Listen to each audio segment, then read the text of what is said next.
I remember going up to an $80 million estate in Bel Air. And I only saw stuff like this on TV, and they had a butler and they had all the cars in the driveway. And I was like, where am I right now? And I'm like this little kid from Andover, Kansas. I think my town had like 10,000 people in it, and Wichita was the big city, about 45 minutes away or something. And I'm just like, what can I possibly do here? Why am I here? Why did Lou send me here? That was my mentor's name. And the lady I was there was quite well known. And I remember looking at the fireplace mantle, and she's standing next to, at the time, he was the President George Bush. And I was like, do you know the president? And she's like, oh yeah, that's my uncle. He babysat me. And I was like, where am I right now? And she gives me a tour of the house a little bit, and we go to the library, and she's got these pictures of a beautiful family. And I'm like, she knows the president. I'm just like, I don't like, what am I here for? Like, everything looked great. And we go to the library, and she kind of closes the doors behind her. She sits down, and she starts crying uncontrollably. And I was like, oh, I know exactly why I'm here. And I was like, I know exactly what to do with that. And she had this deep, deep grief and this deep sadness. Even though she had everything, there's this extraordinary emotional turmoil. And I was like, nobody really helped her with that. She didn't understand what to do with that. And so it's like, but in many ways, she was exactly where I was when I first started out. Like, I knew that kind of inner pain, even though my circumstances maybe reflected the kind of inner pain that I had. She had these beautiful circumstances, a lot of money, a lot of wealth, a lot of prestige, beautiful family, all that, health. But inside, she was really, really struggling. And it was like, man, if you're struggling inside yourself with anxiety or overwhelm or shame or sadness or fear or anxiety or whatever it is, and we don't know how to get out of that, then we just basically have a beautiful prison, but like our inner well-being isn't there. We kind of have nothing. And so it's like, you can create, and a lot of times the way people drive to create success is causing or training or conditioning inner turmoil. And then all of a sudden we get our results, we get our outcomes. But if we've been training anxiety, overwhelm, fear, panic along the way, once you create the success or the money or the outcome, that doesn't just go away because the results are there, because now we've trained and conditioned the painful emotions that we're now living with inside. And so we might have beautiful realities and look very successful, but then we're waking up to pain every day. So like, as I say, like what we wake up to every day in the morning, in my opinion, is the first representation of our success. If like we wake up to joy and we wake up to fulfillment, we wake up to peace, we wake up to happiness, even if we have a modest life, like we have everything. But if we have all kinds of stuff materialistically, or a very successful business or career, or we're famous, but we're waking up to, a pain that we can't get away from because it lives inside us, right? Then at the end of the day, we have very little. Across your study of people, I mean, you have like a PhD in people and emotion, and through an MBA that you got through your life, right, of going through. I mean, I'm sure you look back now with your family and what you went through, and I'm guessing with a little bit of gratitude, because it really exposed you to the human condition, one end of the spectrum. I mean, is that a fair statement? Yeah, for sure. Like 100%. Like in many ways, I have nothing but gratitude for my past and everything that I've been through, because if it hadn't been for that, I wouldn't have had the motivation to do the things I've done to become who I am. And so in many ways, like my passion and my relentlessness around wanting to understand the art of transformation, and like what does it mean to truly attain mastery of ourself in a real way, and studying transformation in the way that I have, and being all over the world in different countries and so on, was all motivated by the pain and the suffering that I was inside of. And if I eliminate that pain and that suffering, like that desire that I had to understand transformation just would not have been there. It would not have been fueled in the same way.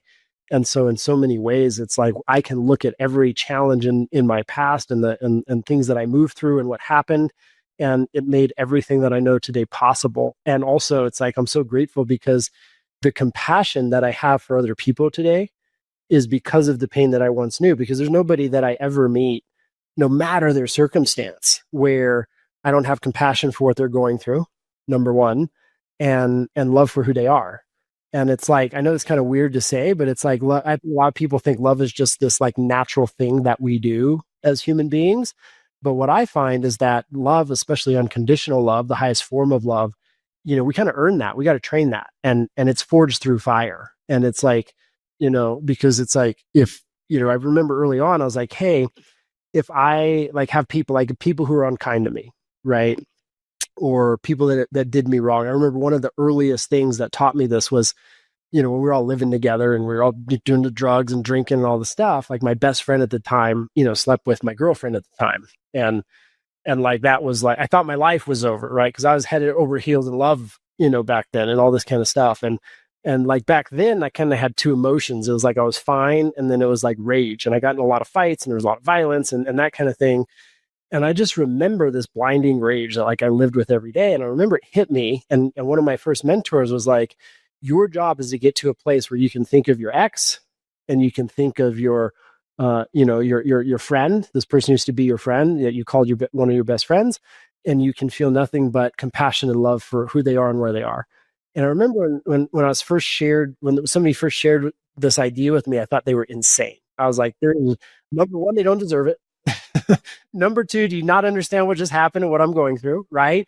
And like, you're a crazy person. But then they explained something to me, and they were like, listen, you're waking up to this rage every day, this anger, and you're waking up to this sadness and this grief and that you're experiencing. And at the end of the day, this is what you're experiencing with yourself. Nobody's doing this to you today. Like, this is, this thing that happened is a month ago, and then it's 6 months ago. And then for some people, it's like the divorce or the whatever it is 10 years ago. But yet we might still be waking up to the visceral pain as though it's happening right now today. And so ownership is like, man, well, I'm doing this to myself. And and at the end of the day, I'm not answering to an event of circumstance anymore. My friend, sleeping with my girlfriend at the time, right? And this betrayal that I perceived. I'm just waking up to my own experience with myself. And it's my own mind that's imprisoned me with this thought that just keeps playing over and over and over and over again, and thinking about it. And it's like, wow, I deserve to be free of this.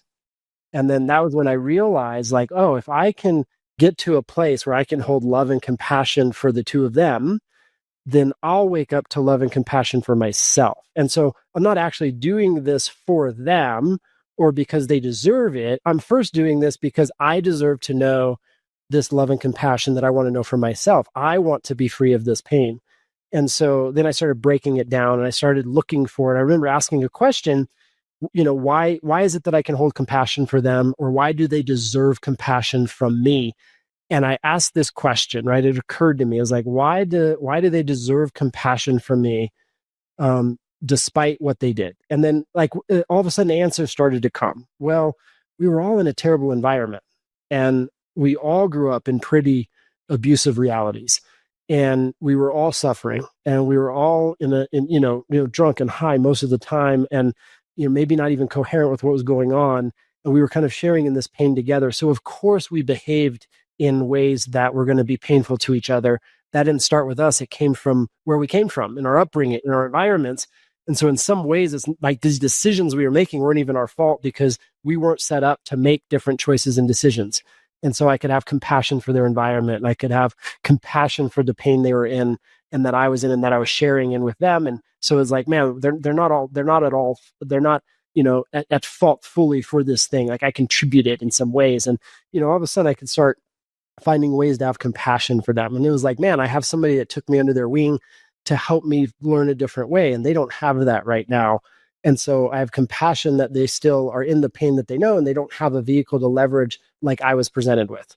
And so it's like, before I knew it, I just started to like very intentionally direct myself toward compassion, and then this sense of the love that I had for them, to the day where I remember thinking about like them, and I thought about what happened, and I felt compassion for where they were, and just a sense of like universal unconditional love for them.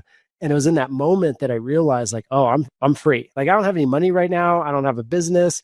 I basically, am couch surfing, because like my mentor was paying for the home. I couldn't even afford kind of rent at that time. But I was like, I'm free. And like realizing that I had this inner freedom from reality defining who I was, was like the first like aha moment where I was like, I have something that I know I can support people to realize for themselves, and I want to share it. Wow. So pain is inevitable. Suffering is optional, and that the cuteness does not mean it needs to be chronic. And what I'm hearing you say is that love and compassion, empathy, understanding, presence is the medicine that helps you get through chronic.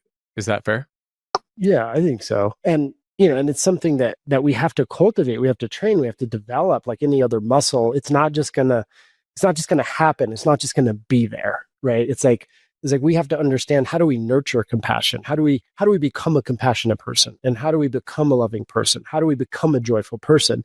Because these things don't just happen. They're not just like a birthright. They don't just occur.